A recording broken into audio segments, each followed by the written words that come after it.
তোর মাথা ঠিক আছে তো? এই বাড়িতে একটা অনুষ্ঠান হচ্ছে, সেটা জানা সত্ত্বেও এই গুন্ডাদের সাথে ঝামেলা করলি কেন? আসলে দোষটা তোর নয়, আমার বাবার।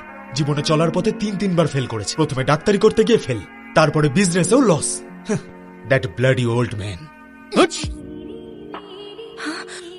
তুই যখন ক্লাস 9-এ পড়তিস তোর সাংঘাতিক জ্বর হয়েছিল, কোনো ওষুধেই কাজ হচ্ছিল না। শহরের সেরা ডাক্তাররা তোকে দেখেছিলেন, ওরাও সব আশা ছেড়ে দিয়েছিলেন। শুধু একজন ডাক্তার বাদে, ডক্টর শিবপ্রসাদ রাও, আমার কাকু, দিন রাত তোর সেবা করেছিলেন, রাতের পর রাত জেগে কাটিয়েছেন। শেষমেশ তুই সুস্থ হলি। ডাক্তাররা বললেন যেটা অবিশ্বাস্য, কিন্তু যে মানুষটা তোকে বাঁচালো আজ তুই তাকে বুড়ো লোকটা বলে ডাকছিস। ওই দিন উনি প্রতিজ্ঞা করেছিলেন যে তুই যদি ভালো হয়ে যাস তাহলে নিজের ভালোবাসার কাজটা ছেড়ে দেবে, শুধুমাত্র তোর জন্যে, তোর মতো একটা ছেলের জন্যে। ওই মানুষটা নিজের সবকিছু দিয়ে দিল, তুই সই করতে পারলি না। যে বাবা তোকে হাতে ধরে হাঁটতে শেখালো, তুই আজ তার হাতটাই ছেড়ে দিলি। তোমাকে এইসব কথা কিছু বলো না। না, বলবো না। থ্যাঙ্কস।